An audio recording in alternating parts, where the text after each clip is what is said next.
Sam Roberts, when you did your book on the census, what were some of the more interesting things that you found? Well, one of the things I tried to do, Brian, was debunk some myths, some stereotypes that Americans are kind of stuck with because we have a tendency not to look in the mirror very much. And I found myths about race, myths about class, myths about the family, the fact that we sort of have this icon of the middle-class family that's been around for years and years, when in fact the family that we have made into an icon is really a 19th century contrivance of the Industrial Revolution, and it really has applied all along mostly to white middle-class families. When we talk about race, we inexorably link it to what is called the underclass, to poor people, to lazy people, perhaps, when in fact, by most accounts, if you define the underclass by any number of the regular variables, 55% of those people are non-Hispanic white people. Looking at kind of things like that, kind of in detail after some research and distilling masses of figures that came pouring down on me into some sense and some narrative as to who we are. Why do we do a census? We do a census because it's required by the Constitution. That's for starters. The Constitution said count everyone every 10 years so that we can reapportion the Congress, so we can also have some influence on tax policy as well. Those were the basic constitutional reasons, but in fact, the reason it is counted as much, or in some cases even more over the years, is for the apportionment of federal aid under any number of programs that are dependent on population, dependent on poverty levels, dependent on how many people use mass transit in certain areas, and many of those statistics are gleaned from that census that we take every 10 years. Who does it?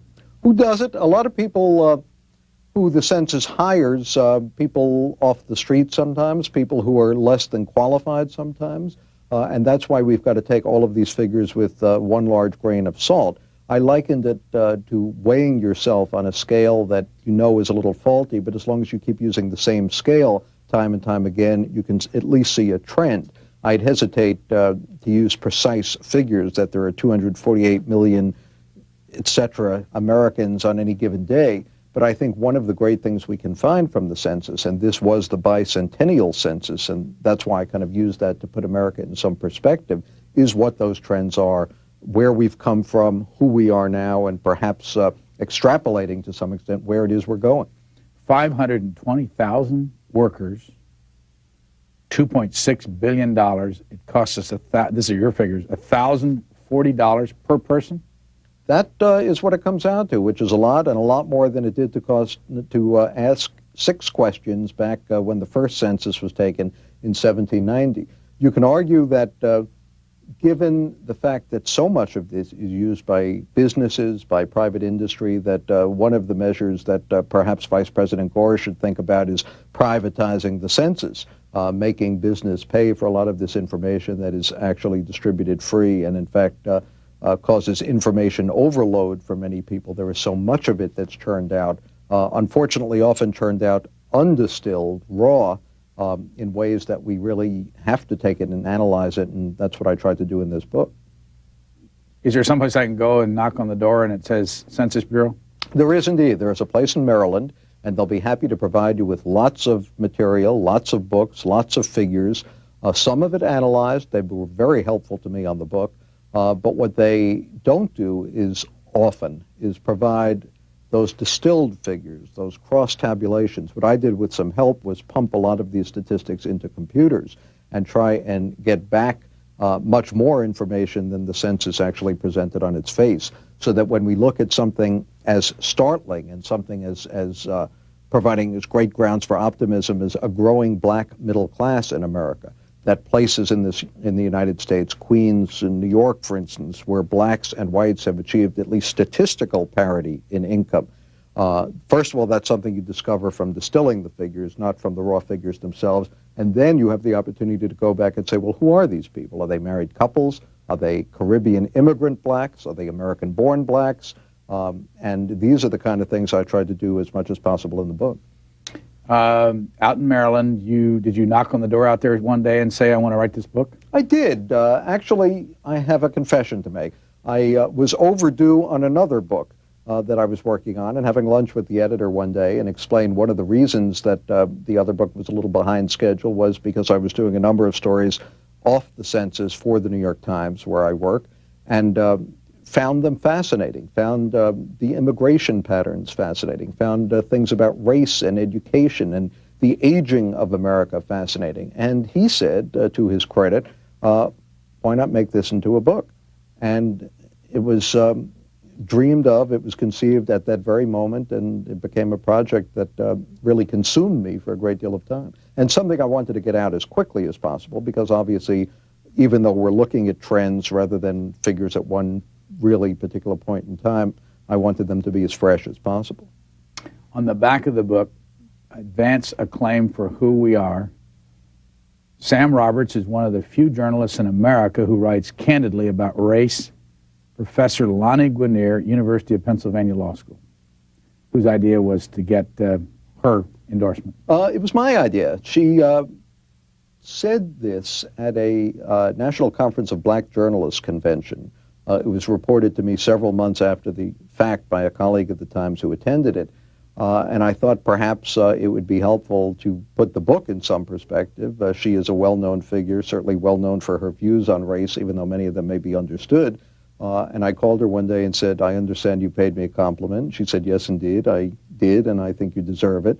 And I said, well, great. Is that something I could use on the book? And she said, well, send me a copy because I'd love to read it. And then I'd be delighted to have you use that. Another statement, Who We Are makes the best possible use of the U.S. Census's treasury of information. One absorbing chapter follows another. Senator Daniel Patrick Moynihan. Again, Pat Moynihan, who I've known for many years, having covered in various campaigns in New York and covered in the Senate, I find a absolutely brilliant guy. He is someone you can easily disagree with. He is certainly idiosyncratic at times, but he knows an awful lot about a lot of things, and I bounced some of the ideas in the book off him at various points in the research, and he was helpful with some of those ideas. When's the census taken? The census is taken April 1st every 10 years, theoretically one-day basis, but in fact it stretches out much more than that, Brian. People have forms to fill out that come in the mail. They are due back by April 1st, and census takers go out and try to find all the people who have been missed, something they can't possibly do. The census clearly undercounts poor people, immigrants to a great extent, particularly, of course, illegal immigrants, and historically has undercounted blacks and other minorities in this country, although they have done what everyone pretty much concedes is a better and better job of doing that. This time, for the first time, they also counted the homeless, however we define them. People without a usual place of residence is sort of how the census puts it. And what they did was find about 150,000 or so, I believe, in shelters around the country. Or actually it was more than that, and over 100,000, as the census described it, visible in street locations. Again, that is probably based on the means the census used to catch up with those people, a very conservative figure. In the back, you have some appendix. This is Appendix H. Metropolitan areas ranked by wealth and poverty. At the top of the list, Washington, D.C., Maryland, and Virginia. Income, $46,884 per year. Right under it's Anchorage, under that's Poughkeepsie, New York, under that's San Francisco, and on. What's your reaction to seeing Washington, D.C. as the top-ranked income, wealth, in the country? Well, my reaction is that it's probably yet another indication that Washington, as President Reagan once said, is not a place of real people. It's a place of people who often are divorced from the rest of America, and for various reasons, it can't generalize too much, but in fact, if you look at it statistically, because of things like that, it is not an average place for the most part. It is not a place where if you looked at statistics on average Americans in terms of their income and other things, Washington would fall somewhere right in the middle there. And that may, in fact, to some extent, distort views of what the rest of the country is thinking. Right across from that is the metropolitan area, and it's got the percentage of poverty. And the leading area of poverty in the United States, according to the census list, is McAllen, Edinburgh, Mission, Texas, 41.9%. What does it mean when somebody's in poverty? Well, it means, obviously, that they're poor. But the problem with describing people in poverty is that we're going by the official federal government definition. which is this contrived, outdated market basket of goods on which the government bases the official poverty level. If it was ever valid when it was first conceived about a generation ago, I don't think it is anymore. So I think what it has a tendency to do, even when you throw in things like food stamps and shelter allowances, perhaps, and other benefits, it tends to understate the poverty level in this country. One of the things I found in the book is that working poor is by no means an oxymoron. There are an awful lot of people who are working poor, working full-time in this country, who simply aren't making it, for whom the American dream, however we collectively define it, remains a very elusive thing. Population, largest cities. Much change there. I'll show the list. It starts off with New York, 7.3 million, Los Angeles, 3.4 million, and Chicago, 2.7 million. Well, Detroit almost became the first city, I think, to hit 1 million and then almost drop below 1 million. To qualify for various federal aid programs, the Census Bureau accommodated Detroit, I think, and scrounged around and dug up enough people so that it kept it at 1 million. But what we're finding is not only urban growth, which is a phenomenon that's been occurring over the decades, particularly suburban growth. 1992, the first presidential election where suburban voters actually wielded a majority of the power. Fringe city growth.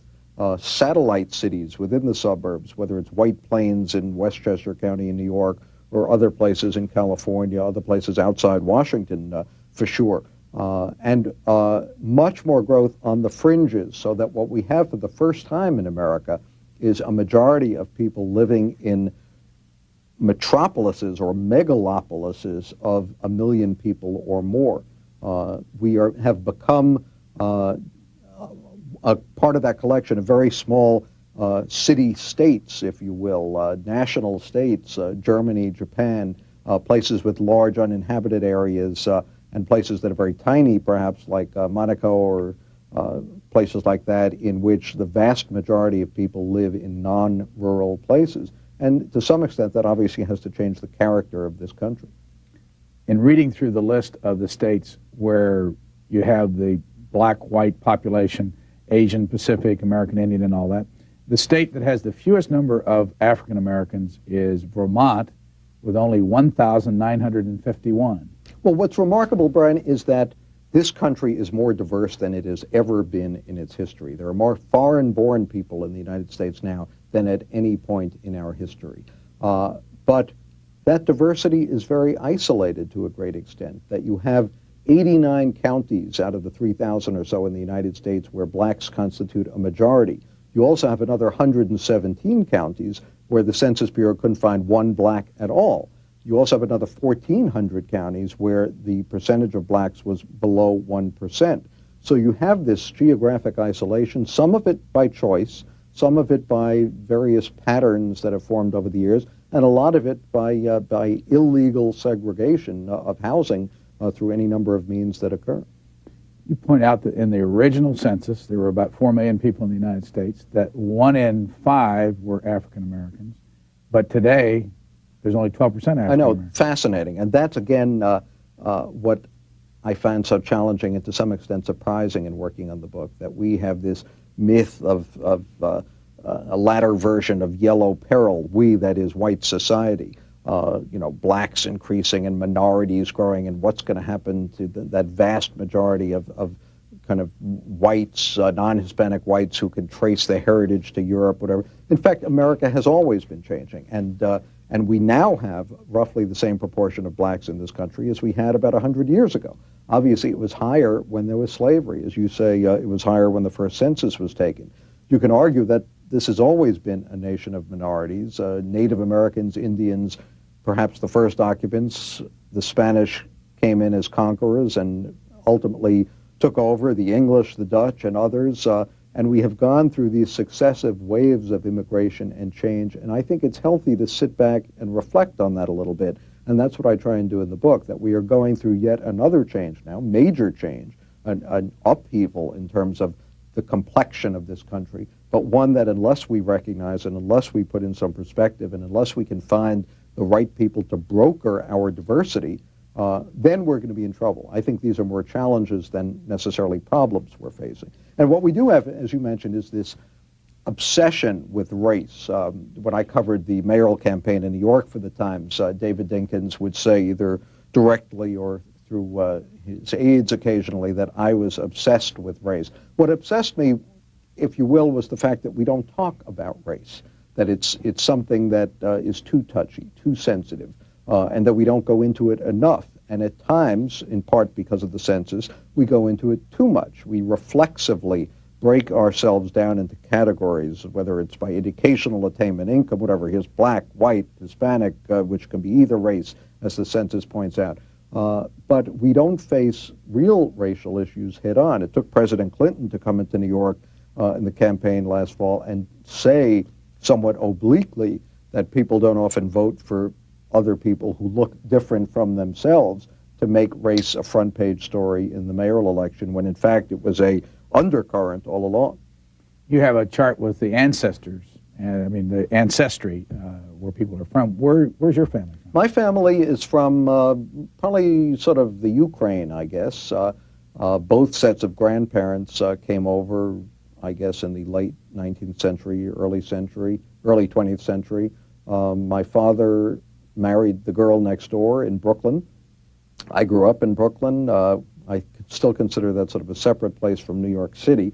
I consider myself a Brooklyn boy. Went to public school there, and have seen a city become more and more diverse. And again, it goes to that whole notion of change, and people are afraid of change. There is a anecdote in the book about a elderly woman coming up to former Mayor Koch of New York one day while he was campaigning and said, sort of pleading, saying, "Mayor, make it like it was." And he said he never had the heart to tell her that it never was the way she remembered it, that our views become somewhat colored by nostalgia. But in fact, we have always been going through changes and evolutions, and some things have gotten better and some have gotten worse. You dedicate this book to my mother. Is she alive? She died last fall, just before the book came out, but in time for her to see the dedication, I'm happy to say. To Ethel Roberts, a source of wisdom and strength who spanned the century as a sturdy bridge between immigrant parents and two new generations of Americans. Do you have to think that one out? No. I didn't, to tell you the truth, I didn't think much about a dedication because I wasn't sure what dedications were for in books. I write a lot of newspaper stories. I write a lot of magazine stories without dedications. I guess dedications in books are something of a tradition. And then when I sat to write this one, because the publisher called up and said, "Hey, where is the dedication?" I realized that my mother was certainly the proper one to dedicate it to, because she was that bridge. She was the daughter of immigrant parents. She was the daughter of immigrant parents who came from another country unable to speak the language, a immigrant mother who became the president of a PTA, parent teachers group in Brooklyn, when she could speak only Yiddish, not English, and yet we have complaints today in this country about people who can only speak Spanish, not English, and has been a bridge and a source of strength both to me and my sister and to our children, this next generation, which obviously is poised to take over in the next millennium. Is your father still alive? No, he's not. He died about 10 years ago. What was he like? He was a great guy. He was very down to earth. He liked people a lot. He liked to talk to people. He liked to hear their stories.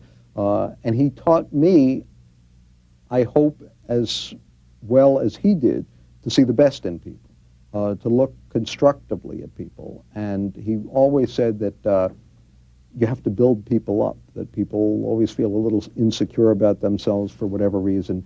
And without being phony about it, without being patronizing about it, you've got to pay them compliments when they deserve it. You have to offer them constructive criticism when it can be helpful. And you have to go out of your way to be nice and good and moral and ethical, however we define all of those things. How did you get to the New York Times? I got to the New York Times first as a copy boy, right after college, or during a summer at college. I hated it. It was a demeaning, boring, clerical job. And I said, whoa, you know, even though this is the New York Times, which is the greatest place one can be, perhaps in American journalism, or print journalism certainly, I don't want to go shuffle papers and deal with this. So I got an offer of a writing job right out of college at the Daily News in New York, and spent 14 years there as a political correspondent, about 5 years as the city editor. And then I was calling the Times to recommend someone else who would ask me to help them get a job, someone who didn't really need my help. And at that point, the Times editors who I'd known over the years said, well, that's fine, but what about you? And it was the time to make a move. You're listed as the Urban Affairs columnist. What's that? It's whatever I want it to be, which is a great deal. I hope not too many Times editors are listening tonight.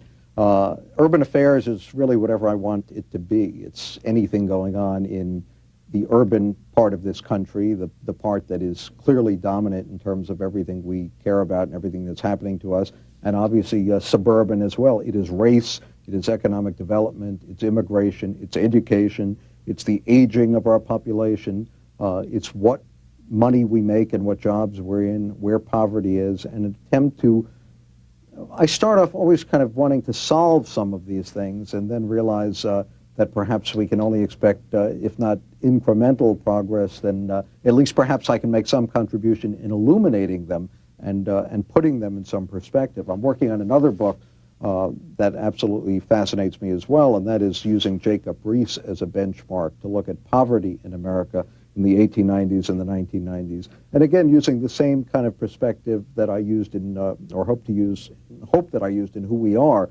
trying to put who we are today in some sort of context as to where we're coming from and perhaps some indication of where we're going. Where's the center of the country now? The center of the country in terms of population, and it's one of those sort of funny things that only a scientist could dream up, or a demographer. If everyone in the country weighed the same and you put the country on a flat plane and pivoted it, it would be in Steelville, Missouri, in a national forest, actually, where some family has a summer home, some people who live, I think, in St. Louis, and that is the center of population for the United States. It is the closest it's ever been to the geographic center of the continental United States, and the farthest it's ever been from Washington, which, of course, is not far from where it began when the census started in 1790. It has been inexorably inching westward and to some extent southward over the past 200 years. Where is the actual center of the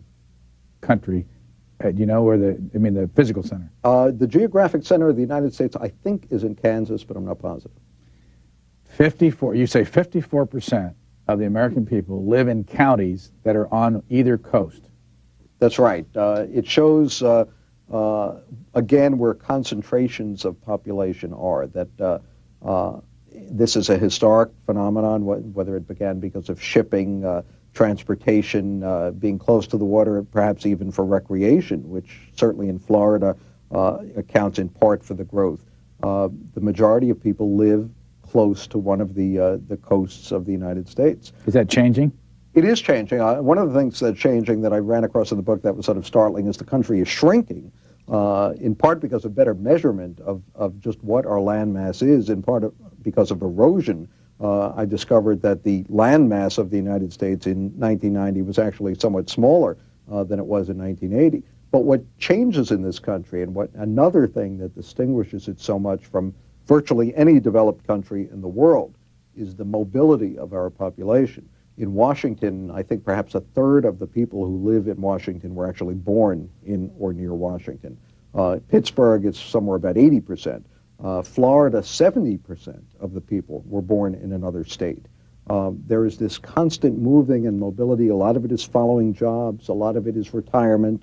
And it defies the usual stereotypes once again. There is this movement of blacks from the north to the south, and this is not simply elderly blacks retiring back home, if you will, nor is it Puerto Ricans going from New York City back to Puerto Rico to retire. It's a lot of younger people looking for jobs, looking for new opportunities in other places as well. I wrote down 3 statistics that I want to ask you what they mean and if they're changing. You list that there are about 1,900,000 Americans that are in college dormitories. Then another figure is that there are 1,700,000 that are in nursing homes. And finally, that there are 1,115,000 in prisons. Yeah, the good news is that there are more in college dormitories than prisons. What's happening there? Is it changing? It is changing. Prisons turn out to be the fastest growing category of housing in the United States. That's a frightening prospect. It's frightening on any number of levels, in part because we're not building enough housing for law-abiding people, also in part because we haven't found enough alternatives to incarceration, and also because so many people are committing crimes. On all of those levels, it's frightening. That the criminal population, if you will, has grown so enormously that there are more than 1 million people, roughly 1 out of every 250 Americans, in jail at any given moment. The nursing home population is also growing, and what that's indicative of, as I show in the book, is the aging of America. We are becoming an older country, disproportionately old compared to the rest of the world, in fact. What we have now is, not that long ago, people over 85 accounted for 4% of the elderly population. Now they count for 10%. The census found 36,000 people 100 years old or older. Those clearly exceptions. But this country is going to get older and older. Theoretically, of course, since there probably is, or we don't know if there's any limit to medical advances, that could go on indefinitely. But the implications of that for national policy are enormous, for national health care, for unemployment, for retirement, for this tension between groups like the American Association for Retired Persons and a more informal, more ad hoc association of baby boomers as to who is going to get that pot of retirement benefits. School budgets all over the country being voted down to some extent by more elderly populations who have less of a stake or see less of the reward from increasing those budgets. Those are things that are going to have vast implications over the years, and something I mentioned in the book called the dependency ratio, which is the number of working age Americans compared to the youngest Americans who need their support as parents or whatever, and the oldest Americans. And that ratio is shifting enormously. There is a bigger and bigger burden because there's a growing proportion of older people, and at the youngest levels at least, a growing proportion of young people as well. The third statistic you mentioned was college dorms. More people are going to college than ever before. That's a great accomplishment. 3 out of 4 Americans now has at least a high school diploma. Terrific. The problem becomes that a college degree is not buying what it used to buy, that people are getting out of college and they're not getting salaries, they're not getting incomes commensurate with that higher education. They get a lot less without it. There's no question that the difference in incomes between someone who's graduated only from high school and someone who's gone through college is enormous. But the rise in income among college-educated people, particularly in the past decade, has been, you can argue, alarmingly slow, and in some cases has even regressed over the years. 1 out of 16 people live in a mobile home? Yeah. Now, you can argue whether that's good or bad, except that traditionally or historically, mobile homes in this country have sort of been indicative of people, for whatever reasons, at the margin of society, perhaps financially, perhaps socially as well. The statistics seem to me fascinating on that basis. And assuming these aren't all sitting on top of concrete foundations, and they're not supposed to be, according to census guidelines, to be counted as mobile homes, they are yet another indication of this nation's mobility, that we are ready at various points to just pack up and leave and move someplace else. Commuters, you say that in New York you have the longest commute, the average commute of 30.6 minutes one way every day, and in Washington, here, where I live, it's 29.6. You saved 1 minute. That's true. It's 1 minute less. Every minute counts. Are these the two most congested just about places in the whole country? Just about. There's a place, I think, in Colorado that has about the shortest commute. I'm not exactly sure why. But in terms of metropolitan areas, New York is number one. Even Los Angeles is about 4 minutes less than Washington. Should be some comfort out there. At least that'll happen after the Santa Monica Freeway is rebuilt.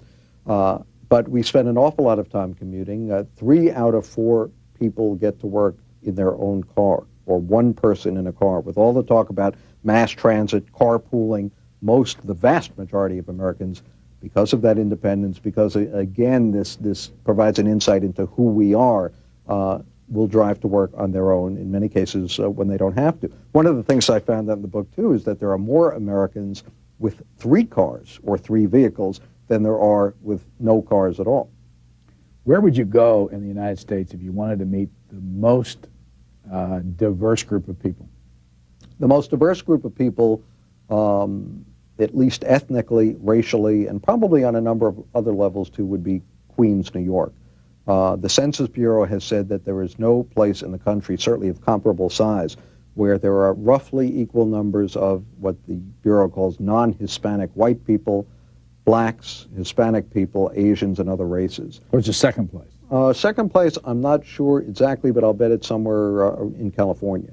Could well be Los Angeles, San Francisco, places that are growing enormously in their diversity. And once again, it's not something by any means that's necessarily to be feared. This is a change that's been going on for decades and decades. You mentioned earlier there are only about 2,000 blacks in Vermont, but where would you go where it's the whitest place in the United States? The whitest place, I think you could look up in the book, I'm sure it's somewhere in the Midwest, counties that have virtually no black, Hispanic, Asian people at all. Again, this doesn't make them bad. It's just the way the nation has developed in one way or another. There are places where counties, cities in the country, that in which foreign-born people now constitute a majority, and there are places in the country, counties, where foreign-born people are maybe 1 in 350 or so residents. So again, we are enormously diverse as a nation, but that diversity is kind of isolated in pockets all over. In the last 10 years, there are more foreign born from Asia than first time in history than there were from Europe. That's correct. There are more Asians living in New York now than there are Asians living in Hawaii for the first time. Again, one of those sort of fascinating little facts that the census doesn't announce, but when you pore over those figures to the extent that last week I had to go for reading glasses for the first time, a consequence of doing this book, you find things like that that really sort of illuminate these trends, perhaps more than the raw figures themselves. When did you start writing the book? I started writing it, I guess, about 2 years ago. The census was taken in 1990, but those figures don't come out that quickly. The Census Bureau does a terrific job, and I think a better and better job of getting the information out, but it comes out relatively slowly. And in fact, some of it is still coming out from the 1990 census. And also, as I said, it comes out voluminously. It comes out in overwhelming detail and proportion, and for the most part, it doesn't come out massaged, distilled, put into some kind of perspective, which is really what was my goal in the book. If we would have found you at the height of your research and involvement in this, where would we have spotted you? Well, it could very well have been at the Census Bureau, which I spent a good deal of time, at the library, at my home computer, getting bleary-eyed, sitting in the den in my apartment, trying to pore over these statistics and look at one giant book. It was like a day at the races, the Marx Brothers movie, where you have to have one manual to figure out the other manual, and the housing figures matched against the education figures. And now, more and more, I am able to do, and for the latter parts of the book as well, I'm able to do that by computer, so that you can actually punch in the kind of things where you can find out how many people, well, find out, for instance, that in Florida, the Sunshine State, more people use wood as fuel than solar energy. $2.6 billion on the whole effort for the census. Is that figure going up? Oh, it's got to go up, I would think, for no other reason than because of inflation. But I would also think that because of technological advances, Brian, the same way we can, for better or for worse, file taxes electronically now, that the Census Bureau will become a lot more efficient over the years, both in the filing of information, in the search for information, and I would like to think in the dissemination of that information as well. Who benefits besides people like you writing books and the states that were you talking about federal aid? Well, if you argue the states benefit, obviously the people who live in them do. Some of the states lose, of course, when they find that the populations have gone elsewhere. I think there was only one place in the country, a little hamlet in New Jersey, which complained that it had been overcounted. It sort of enjoyed the distinction of being the smallest place in the state. 51 or so other cities, or even more than that, complained that they had been undercounted because That would mean substantial losses not only in political power in terms of congressional representation, but also in terms of just vast amounts of federal aid that they could spend on their citizens. Businesses benefit a lot. Individuals benefit a lot. I tell the story about an orthodontist who was living on the East Coast, decided he wanted to practice on the West Coast, and was trying to find a place that was demographically perfect, had enough adolescents that was located within 10 miles of the beach, somewhere, I think, between Los Angeles and San Francisco, a perfect place where he wanted to practice. The census, unfortunately for him, didn't measure the condition of people's teeth, but almost everything else, and provided him with that information. I think an argument can be made that somehow private industry should foot more of the bill for it. But I think we all benefit by holding up a mirror to ourselves, pausing every once in a while and looking in that mirror and discovering who we are. In the back, again, in the appendix, you have a list of ancestry of the population, and I'm going to use the European list because it's got the most on it. Were you surprised at all by how this came out, and is it changing? If you look on here, you've got Irish, 15.6% ancestry, English, see it right there, we have 13.1%.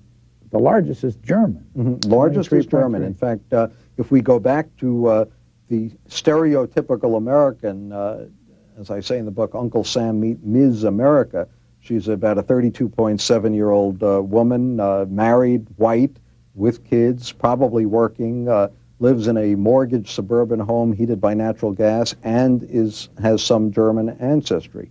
That is the predominant characteristic, the predominant ancestry heritage of most people in the United States, but it's still a relatively small number given the entire population. 1 in 4? Yeah. How long has it been that way? For quite some time, but it's a number that's going down very, very, very rapidly. Very rapidly. Based on what you found in the 1990 census, what will it look like, I don't pick your time, 20 years from now? How will that change? Well, I'm reluctant to make predictions because a lot of the predictions I went back and looked at in earlier years, for whatever reason, didn't happen. Texas was supposed to surpass New York as the second most populous state in the country. That didn't happen because of an oil glut that hit Texas. Other things affect life and death. The AIDS crisis obviously affects death rates in the country, affects lifespans, things we can't possibly predict. But looking at the trends that I saw in the book, there are things we can point to and expect. First of all, clearly an aging of America. As baby boomers, I guess such as myself and the president, move up in what demographers call that age period, there is going to be a big, big bulge. There is going to be a much larger proportion of older Americans. And again, the consequences of that for health care, for all sorts of other issues, are going to be enormous. We're going to see a continuing trend toward a more diverse America, both in terms of foreign-born people who are still pouring in legally and illegally, for better or for worse. The English-only movements and others notwithstanding. This is something that's been happening in the country for years and years, even though it's something we've been ambivalent over. Changing family. The only reason that Murphy Brown is once again the most famous single mother in America is because Marla Maples got married. This is a trend that's been going on. About 1 in 4 kids are growing up in this country with a single parent. What's happening more and more in that trend is that many more of these single parents are never married women for whatever reason, rather than divorced or widowed. These are all the kind of things we're seeing in the country. And one of the phenomena I talk about is something that tries to place the United States in perspective in the world. Americans account for maybe about 1 in 20, 1 in 25 people in the entire world, and that proportion is shrinking as population rates, birth rates increase elsewhere. And in about 30 years or so, Bangladesh, if things keep going the way they're going, which is a place the size of Wisconsin, will have a population equal to that of the entire United States. How are we going to feed all those people, we collectively, the world? How are we going to compete in a new global economy? Even if we find the scientific means to develop the food to feed people like that, how are they going to find the jobs to afford to eat? These are all of the things that I think are challenges looming ahead, challenges we can face up to once we recognize who we are. Where'd you get the idea for this cover? The cover came from Michael Roberts, my 12-year-old son. He said, why not an American flag made in part of numbers? And it turned out to be a good idea, and the publisher thought so too. Although numbers are something I try to avoid as much as possible in the book. I tried to get away from the jargon that demographers usually use, in the sense it's one of the challenges I had was, could I get through this whole book without using the word cohort, a favorite of demographers. And I did. They're kind of things that turn me off, that I don't understand myself half the time, and I thought it would be much more beneficial, much more readable, to tell this story in a more narrative way and to tell it through people. What's happening to the divorce rate? Divorce rate keeps going up. The ratio of divorces to marriages has hit a record high, and it's higher than it is in most other developed countries in the world. Teenage births are going down. That's, sort of on the opposite end of that equation. And one reason is that the number of teenagers is decreasing. And the portion of never married Americans is going up all the time. One of the things I found out that was startling when we talk about dependency and people worrying about having to care for their parents in future years, there was a greater number of young Americans, roughly early 20s, living with their parents than there probably has been in decades and decades. You surprised? I just remember one reference to Schaumburg, Illinois, as a place where a group of foreign-born live. And I don't remember whether it's Vietnamese or Asian. I know it's an Asian population. Are there other towns like that around that you found unusual, where a whole group of people would reside because somebody started it? One of the things you find, Brian, and it's typical, and again, it is part of a tradition. One of the reasons my family moved to a certain part of Brooklyn, and part of them actually to Kentucky and Ohio, was because other people from that same village, from that same country, had come before them. Same thing happens here with Asians, with Mexicans, with the immigrants from Colombia, with continuing immigrant flows from Europe, from Ireland and other places, Soviet Jews. You find them in enclaves. You find enclaves, ethnic enclaves like that all over the country. What's fascinating is what happens when they reach the economic or perhaps social level where they want to move out, where they want to assimilate. Are they able to do it? The answer is yes and no. Asians, for the most part, can move to the suburbs and move to suburban-like or better neighborhoods. Hispanic people, somewhat less. The group that traditionally, historically, and still has the biggest problem in doing that is blacks. Whether that's racial, class, we're not sure, but it proves to be true regardless of class distinctions, and that's a disturbing factor. Here's an interesting figure. The number of marriages between blacks and whites tripled to 211,000 in 1990. Still, I think about 2% of all the people who were married are the marriages that took place, a very small number.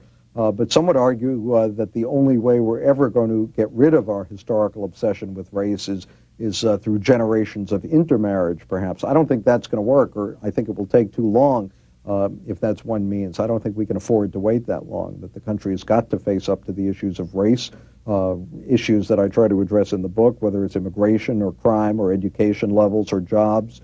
And these are things that we can't just ignore and pretend they don't exist. Where would you find the most integrated neighborhood?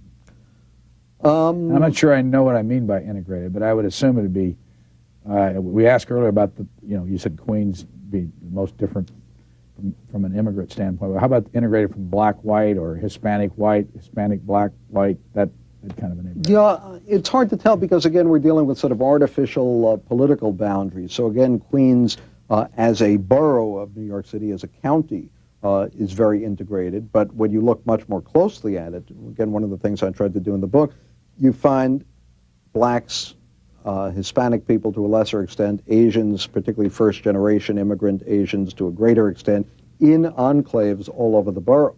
So that while the borough itself is reasonably diverse, people still live in isolation to a great extent, either because of segregation or another reason. Here's a map that shows where the Hispanic population is concentrated. Not surprising, but sure enough, it's there. It's in Florida. It's in Texas. It's in the Southwest in general. And you look along in South Florida and along the Texas border, and you find a totally different America than you do along the Canadian border or in the Northeast. So we've got to remember that who we are is a group portrait. It's holding up a mirror to a population that is now well beyond 250 million, a population that changes every day. And we better remember that who we are includes a lot of different people, as it always has in this country, and that we've got to adapt to rather than fear change. Here's the concentration of African Americans. Has this changed much in the last 10 years? It sure has, even though it looks like it is so heavily concentrated in the South, which it is a lot less concentrated in the South than that map would have shown a number of decades ago, 20, 30, 40, 50 years ago for sure. Ann Cronin of the Times did these charts and maps, which I think were enormously helpful rather than just throwing up raw numbers. And what they show is to some extent movement. They show things as much as we possibly could on a comparative basis.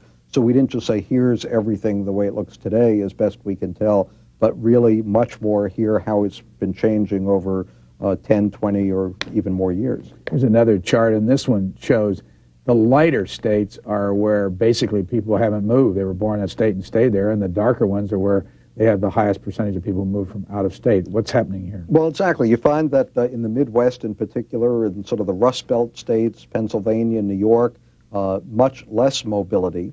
And you find it predictably along the coast, Florida, which has an enormous growth, California. And one of the things I found somewhat surprising in the book is that those states, while they haven't become really saturated, have reached a certain level where the growth has slowed, perhaps even stopped in some cases. And what's happening is the growth is spilling over into the neighboring states, so that places like Nevada and places in Georgia are growing at an even faster rate than places in Florida and California. As books go, this is only $18. Oh, that's for you to say. No, but I mean, I see a lot of prices, and they're usually over 20. I don't understand how they cook up these prices, frankly. Who's going to buy this book? I hope a lot of people. I don't know who. A number of the reviews said that it should be on every school reading list in the country, every high school and college student. Another described the writing as Whitman-esque, which I thought was very generous. It's not meant to be scholarly. It's not meant to be just for a crowd of demographers or social scientists. It's meant to be for policymakers to some extent. It's meant to be for people who want to be informed about who they are growing up with in this country, where this country is going, and it's for people who I think would like to be able to make intelligent choices about their own lives, where they want to live, what they want to do, and how this country is changing around them, and how to adapt best to that change. What questions do they not ask you on your census form that you think they should? Well, I'd be curious about a couple of things. Religion is one that obviously changes views and changes people's attitudes politically and otherwise. The census used to ask about religion, stopped because it became too sensitive an issue over the years, stopped I think early in this century in fact. And there are sort of other things that of a much more specific nature, almost a technical nature, that I wish they asked, because I can find a question that I find fascinating and I can find maybe 80% of the answer by measuring one set of statistics against the other and doing cross tabulations, and then I'm still missing a little piece because I'm not sure whether co-op apartments are being properly defined by people who fill out the form as places they own or places they rent. Little things like that I would love to be able to nail down better. But I think for what is clearly a flawed system, this provides probably the best portrait of the country we can possibly get. Can you remember getting a form and filling it out yourself? I can. I'm happy to say that I got a form and I did fill it out. I did my duty as a citizen. Certainly not everyone does. I'm not going to make a value judgment on that. But I did get one and filled it out, yes. Do you have to fill them out? By law, you are supposed to fill them out, yes. What's the fine? The fine is something relatively minimal, and there may even be a jail sentence that accompanies it. But I checked the Census Bureau, and no one had been fined or sent to jail for not filling out a form.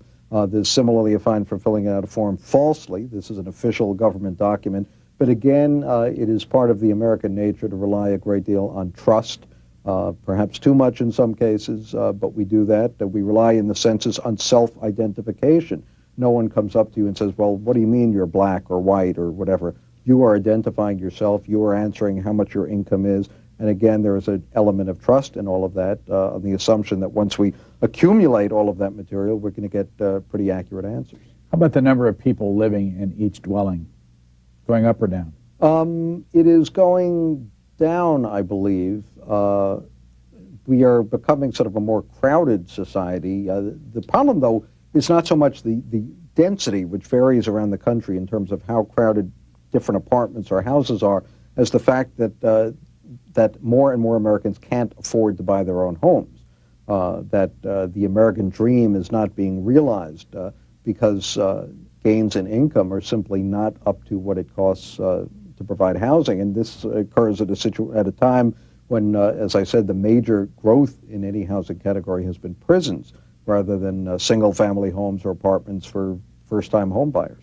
You have a lot of talk about what's happening, the shift in population in and out of states. 4 states lost population during the 1980s, shared a common denominator. They were either victims of the bust in energy production or had a high proportion of rural residents, or both. West Virginia suffered the largest loss, 7.6%, followed by Iowa, 4.3%, Wyoming, 2.9%, and North Dakota, 1.7%. Mm-hmm. That probably has kept up to a great extent into the 90s. And what it shows, again, is that shift sort of from the middle of the country toward the coasts, which are doing better to a great extent financially in terms of the economy at this point, having weathered the recession to one extent or another. Except that the 3 states you focus on that get the biggest gain in population are Nevada, Alaska, and Idaho. Mm-hmm. Well, that's the biggest percentage gain, of course, although Nevada shows very big with numbers as well. And again, that is that enormous spillover from California. When you look at the proportion of people in Nevada who were not born in the state, I believe it's something like 7 in 10 or maybe even 8 in 10. It's absolutely enormous. Why are they moving there? They're moving there because they are finding cheaper housing. They are finding jobs in various industries. They are finding jobs that are close to work. They're finding living conditions that obviously they seem to think are better than the ones they're leaving. They're finding opportunity, which is presumably the reason people always have moved. 1 in 10 Americans, 1 in 9 Americans now live in California? Yep. California. Growing, although growing at a slower rate, but California has now gone beyond the political and population dominance that New York had a century or more ago. 52 congressional representatives from California. Just an enormous cloud, and you can see it in the way the Clinton administration is paying attention to that state in a way it hasn't to any other. Another interesting statistic, since 1960, 9 in 10 American households packed up for another home. Remarkable. As I said, there is no other developed industrialized society that is as mobile as ours, and that may be another reflection on our diversity. Does that mean they just moved from another house? Either one. Could have moved across the street, could have moved across the country. But people have kind of shallow roots in many places. They are Americans, but they are hyphenated Americans in many cases. They are not necessarily just New Yorkers or people from California. They move around a lot, and they especially move around a lot when they are lured or desperate for job opportunities. Any other country in the world that comes close to having this many different kinds of people? No, there really isn't. Certainly no large country at all. There are places you can look at that are much smaller, that are diverse for whatever reasons, places that have different tribes in them. But when you look at those lists of ancestry, of heritage, of sources of foreign-born population in this country, when you look at the numbers of foreign-born people that have come into this country just in the past decade alone, there's nothing that comes close. Say collectively that Americans spend 18% of their income on housing. Is that going up or down? It seems to be going up as housing costs are going up. And one of the frightening things in the book, again, that relates to people being able to afford their own homes is the percentage of income that people spend on housing. There are an awful lot of people who spend more than 35% of their monthly or annual income just on a place to live. The government guideline, which of course is an average and only a guideline, is roughly supposed to be about 25%. A lot of people spending much more than that. This sentence, jobs such as bicycle messengers surged as entry-level vehicles for employment until they were doomed by the recession, the fax machine, and by the mania for cellular telephones, which were being activated at the rate of more than 11,000 a day. I think that figure, as it turns out, was probably conservative. The number probably keeps going up every day. And one of the things I found fascinating, Brian, in looking at jobs is how technology and social conditions change employment.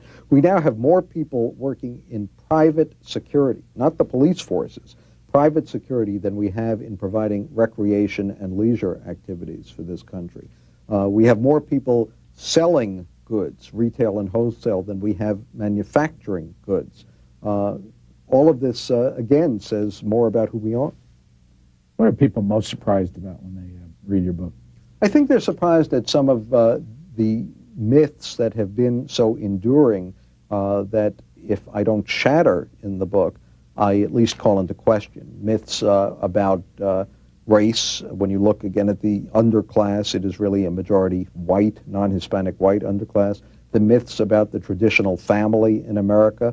Has never really been the Ozzie and Harriet Leave It to Beaver type family. Those were always idealized versions. Things were a lot tougher, a lot less stable in many cases. Sure, they have changed and in some cases gotten worse, but they have never been as ideal as we'd like to remember them.